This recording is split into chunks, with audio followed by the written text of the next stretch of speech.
The lights from the police cruisers cut through the darkness as officers stepped onto the isolated Iowa farm. At first, it looked abandoned, but then they found something hidden among old belongings that instantly changed the entire investigation. A missing teenage girl's phone, and the photos inside would leave investigators shivering with fear because they revealed the terrifying final days of 15-year-old Jade Colvin. Her mom would disappear for periods of time. She was put in foster care. Jade just really hated it. You're gonna live here until you are probably 18 and able to get out of the system if I don't already have you out of the system. And you'll have a good life, baby. It's what I want. I love you.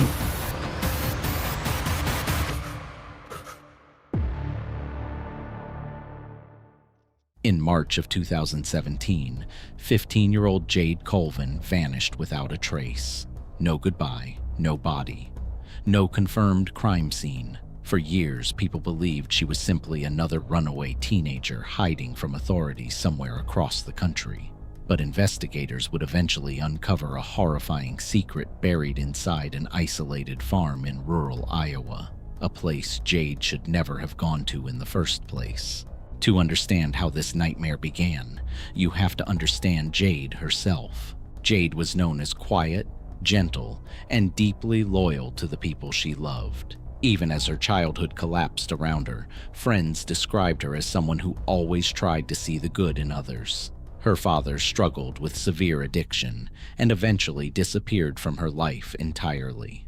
Her mother, LaDonna, battled addiction and mental health problems of her own. But despite the chaos surrounding them, Jade stayed fiercely attached to her mother. She defended her constantly, even when everyone else could see the situation spiraling out of control. As the years passed, things became worse inside the home.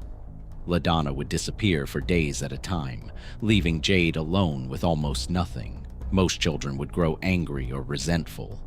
Jade did the opposite. She pitied her mother.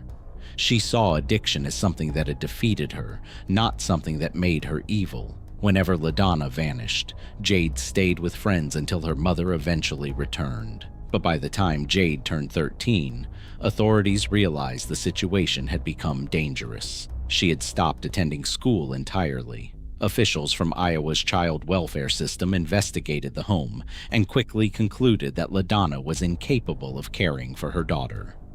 Jade was removed from custody and placed into a shelter for troubled youth in Ames, Iowa. For Jade, it felt like betrayal. She did not want safety. She wanted her mother. Only 3 months after entering the shelter system, Jade ran away. She changed her appearance, blended in with older teenagers, and vanished for a period of time before authorities finally located her again. This cycle would repeat over and over. Another shelter, another escape, another disappearance. By January of 2016, at only 14 years old, Jade fled Iowa completely and traveled to Arizona to stay with her half-sister. For several months, she appeared relatively safe there. But suddenly, without warning, she announced she was returning to Iowa. That decision would seal her fate. What investigators later uncovered through social media messages painted an incredibly disturbing picture. Jade's mother had secretly been communicating with a man she met online named James Buckmer. He owned a farm outside the tiny town of Decorah, Iowa. The area was isolated, surrounded by empty land and sparse rural roads. Almost no one lived nearby. LaDonna believed this farm could hide Jade from authorities until she turned 18. But Jade immediately distrusted the idea. She barely knew this man. She had never met his sons, and she did not want to live on some isolated property in the middle of nowhere with strangers. The messages showed Jade repeatedly refusing to go. Her mother kept pushing. She told Jade the man was kind. She insisted she had visited the farm herself. She promised this was temporary and that eventually they would move together into an apartment in Dubuque. Jade resisted for days before finally agreeing. It would become the worst decision of her life. On March 23, 2017, Jade arrived at the Buckmer farm. At first, nothing appeared obviously wrong. Photos later recovered from Jade's phone showed her spending time around the property. There were bonfires, trips into town, meals together. She even appeared smiling in some pictures. According to James Buckmerski's 19-year-old son, Brian, Jade seemed relaxed and happy during those first days. But something dark was already building beneath the surface. Investigators would later learn that Jade remained in contact with friends and family only briefly after arriving at the farm. Then suddenly, silence. No texts, no calls, no social media activity, nothing. At first, nobody panicked. Jade had disappeared before. Her friends believed she was intentionally hiding from authorities again. Even when weeks turned into months, many still assumed she would eventually return once she became an adult. But Jade never came back. In 2018, she was officially classified as missing. Then another devastating blow struck the family. Jade's mother died in 2019. Friends believed surely Jade would appear at the funeral. No matter how afraid she was of authorities, they thought she would come say goodbye to her mother. She never showed up. That moment changed everything. For the first time, people began seriously considering the possibility that Jade was not missing by choice. Then came 2020. Jade turned 18 and still remained gone. That same year, Iowa authorities launched an initiative called Operation Homecoming, designed to locate long-term missing and runaway children across the state. Deputy Marshal Justin Wallace and investigator Cheryl Napoli began reviewing Jade's cold case, searching for anything previous investigators may have missed. The breakthrough came when they obtained access to Jade and LaDonna's social media accounts. What they discovered was chilling. The messages confirmed Jade had traveled directly from Arizona to the Buckmerski farm in March of 2017. Investigators now had proof she made it there alive. They also uncovered conversations showing Jade felt deeply uncomfortable about staying on the property. Then they found something even more disturbing. Jade's phone remained active until March 30th, 7 days after she vanished from communication with friends. The final location ping came from near a Walmart in Decorah. That detail created terrifying possibilities. Did something happen to Jade inside the farm? Did someone take her elsewhere? Or had she tried escaping? Investigators immediately traveled to speak with James Buckmerski, who had since moved from Iowa to Georgia after selling the farm years earlier. The moment they mentioned Jade's name, his reaction stood out immediately. He appeared nervous, uneasy, defensive. Investigators pressed him about the last time he saw Jade, but his answers were vague and inconsistent. He claimed his memory was unclear. He insisted he thought Jade simply ran away. He even showed investigators a message from Jade's sister asking him not to report her disappearance because Jade feared being returned to the system. But something felt wrong.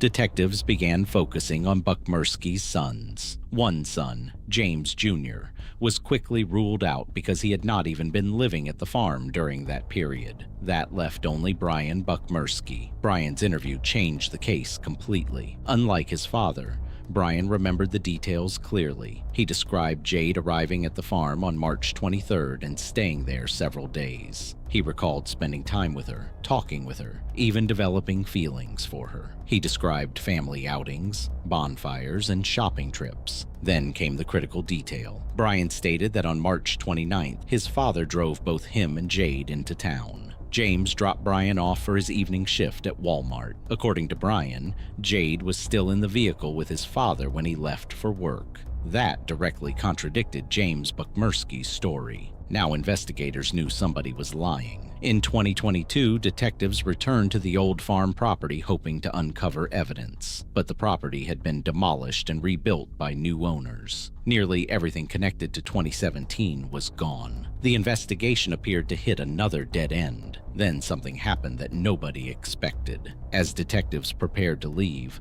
a nearby neighbor approached them. He casually mentioned that he still had some belongings James Buckmerski left behind years earlier when moving to Georgia. Investigators immediately asked permission to search the items. The neighbor agreed. Inside those forgotten belongings, detectives found the single piece of evidence that transformed the case forever: Jade Colvin's phone. The discovery stunned investigators. For 5 years, the phone had remained hidden among Buckmerski's old possessions. The contents were horrifying. Photos confirmed Jade had indeed stayed at the farm exactly as Brian described. There were images of the property, photos from restaurants, and pictures showing Jade spending time with Brian. But investigators also noticed something strange hidden within those images. The house looked unusually clean. Too clean. Brian had described the home as constantly messy and disorganized, yet the photos showed spotless rooms, cleaned surfaces, and a bedroom that appeared freshly arranged. Investigators also noticed the mattress in one image had apparently been replaced. To detectives, it looked less like normal cleaning and more like someone trying to erase evidence. Forensic analysts then uncovered deleted messages from the phone. One message from Jade's mother was especially chilling. LaDonna had apparently become suspicious of James Buckmerski herself. According to the recovered texts,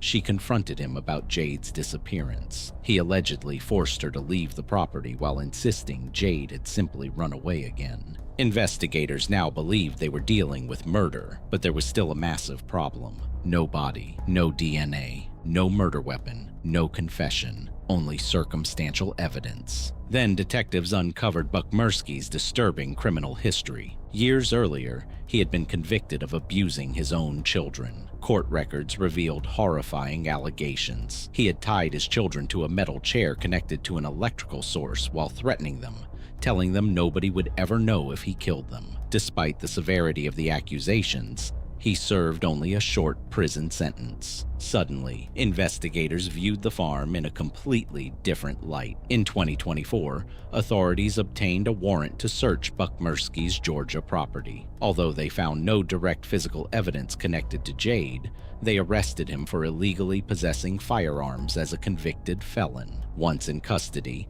investigators confronted him directly about Jade. What he said sent chills through the room. "A long time ago," he admitted, "I figured I'd go to my grave before I tell the truth." Detectives pressed him harder. Was he finally ready to explain what happened? Buckmerski refused, but investigators noticed something terrifying. He never actually denied Jade was dead. He simply refused to discuss it. Authorities officially charged James Buckmerski with second-degree murder. The case instantly drew massive attention because prosecutors were attempting something incredibly difficult: convicting a man of murder without ever finding a body. Search teams combed the 40-acre farm repeatedly using cadaver dogs and specialized equipment. They found nothing. Jade's remains had vanished completely. Still, prosecutors believed they had enough. During the 2025 trial, Assistant Attorney General Scott Brown introduced the idea of digital death. Prosecutors argued that Jade's complete disappearance from all digital activity after March 2017